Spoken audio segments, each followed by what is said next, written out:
Baik, untuk membahas informasi selengkapnya kami telah terhubung dengan dosen kepemiluan Universitas Indonesia, Mbak Titi Anggraini. Selamat sore, Mbak Titi. Terima kasih sudah bergabung bersama kami. Iya, Bagaimana mungkin ini bisa terjadi begitu? Anggota KPU kemudian bersuara dengan mata kepala sendiri melihat secara langsung bahwa data Sirekap mengubah hasilnya sendiri begitu. iya. Tentu saja pernyataan dari Ketua KPU Depok itu mengindikasikan memang ada permasalahan teknologi dalam Sirekap. Jadi Sirekap itu secara inisiatif merupakan sebuah layanan kepemiluan yang memang diperlukan oleh publik kita.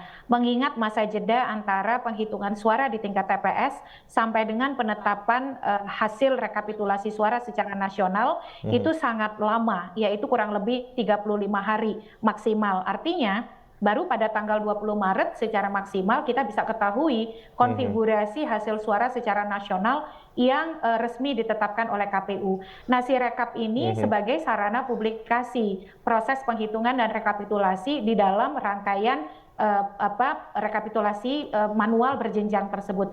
Jadi gagasannya sebenarnya sangat baik, tapi memang di dalam praktiknya seperti disampaikan oleh Ketua KPU Depok, ada permasalahan teknologi yang merupakan sesuatu di luar kendali ya mereka. Nah, pertanyaannya adalah mengapa itu bisa terjadi? Otoritas yang harus menjawab itu tentu saja KPU, karena Sirekap ini dikelola, dikendalikan dan merupakan program dari KPU RI. Nah, ketika misalnya ada keterangan Sirekap itu tidak dapat dikendalikan oleh KPU kabupaten kota, walaupun disebut hasil yang mereka pegang itu tetap adalah dokumen manual, masalahnya ini satu KPU Depok, bagaimana dengan KPU yang lain? Jadi spekulasi itu akan terus bergulir. Dan Yang diperlukan hari ini.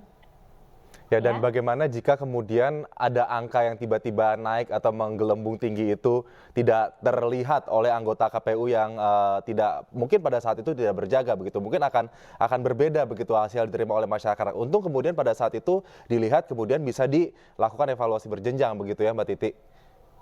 Betul sekali. Jadi ketika misalnya ada perbedaan data angka dan itu terekognisi begitu ya oleh saksi ataukah oleh penyelenggara pemilu, maka itu bisa langsung dilakukan koreksi. Tetapi yang kita tidak harapkan, publik itu kan akan berspekulasi atau kemudian, dan itu tidak bisa dilarang ya, karena bagaimanapun mereka kan mengakses suatu produk yang dihasilkan atau dibuat oleh KPU, dan ketika mereka merasa bahwa hal yang sama bisa terjadi di daerah lain, nah itu yang kemudian menjadi berbahaya karena bisa menimbulkan keraguan terhadap hasil dan legitimasi pemilu itu sendiri. Tetapi apakah kemudian dengan demikian Sirekap ditutup saja? Tidak begitu konklusinya. Justru yang harus dilakukan adalah bagaimana KPU merespon ini dengan profesionalisme dan kredibilitas yang ditingkatkan. Jadi betul-betul menunjukkan kualitas kerja terbaik. Ketika masyarakat ketika masyarakat menemukan ada masalah di dalam data yang ditampilkan oleh Sirekap, yang dilakukan itu bukan dengan menutup, tetapi memperbaiki dan memeriksa, menyelidiki mengapa itu bisa terjadi. Lalu melaporkan kepada publik secara terbuka apakah itu ansi kesalahan teknologi. Kalau kesalahan teknologi berarti jangan menutup diri terhadap aspirasi masyarakat untuk melakukan audit terhadap teknologi. Karena kenapa? Teknologi itu dihasilkan dari pajak rakyat yang dialokasikan melalui anggaran negara, maka kemudian ketika publik meminta audit terhadap teknologi, dampaknya itu bukan hanya untuk kemudian memberikan keyakinan bahwa KPU itu akuntabel, tetapi juga menjadi pembelajaran untuk pemilu yang akan datang, apa saja yang harus diperbaiki dari penggunaan teknologi di pemilu. Teknologi itu diperlukan terutama di dalam proses pemilu kita yang manual, berjenjang, dan makan waktu cukup lama, karena dia sebagai instrumen transparansi, tapi tidak boleh berhenti pada transparansi, tapi juga akuntabilitas. Nah, akuntabilitas itu akan tercipta kalau KPU-nya responsif. Ada masalah langsung diperbaiki, ada kesalahan langsung dikoreksi di saat yang sama, dicari tahu siapa kemudian yang kemudian berkontribusi terhadap kesalahan itu. Apakah ANSYS sistem atau ada tangan-tangan yang ikut bermain.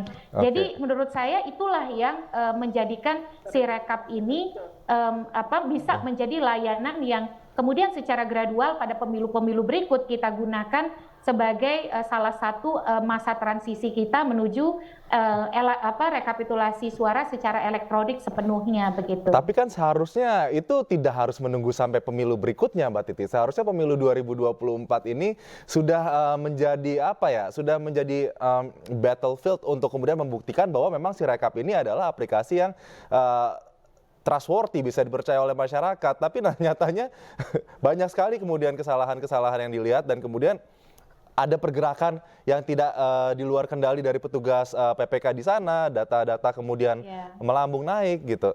Apakah ini bagaimana Anda melihatnya? Persis sekali, harusnya kan begitu ya. Sirekap ini bukan tiba-tiba ada, persiapannya itu roadmap teknologinya itu sudah direncanakan sejak lama.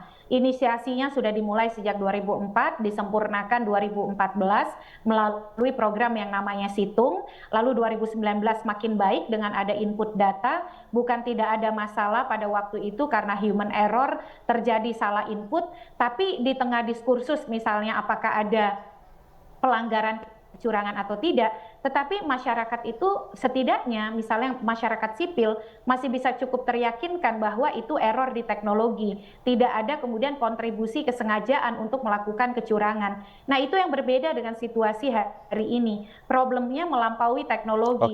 Spekulasi dan kecurigaan masyarakat itu mengarah pada kecurangan. Nah itu yang kemudian berbahaya yang bisa menyebabkan masyarakat jadinya tidak percaya pada teknologi. Padahal teknologi tidak terhindarkan karena memang pemilu kita lama, manual dan prosesnya itu panjang. Jadi saya setuju dalam hal ini mestinya KPU terbuka saja audit teknologinya, kemudian bukan dengan menutup tapi responsif memperbaiki anomali yang ditemukan di dalam Sirekap, bukan dengan menutup. Oke, artinya menurut Anda Sirekap, singkat saja dijawab Mbak Titi, Sirekap masihkah Sirekap tersebut relevan untuk digunakan untuk merekapitulasi suara pemilu 2024 ini?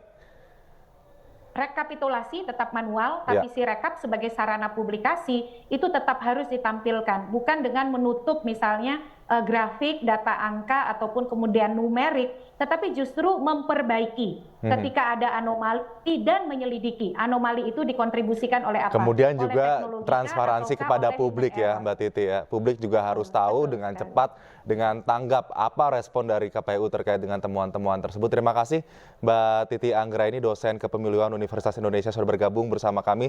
Selamat sore Mbak Titi, salam sehat. Selamat sore.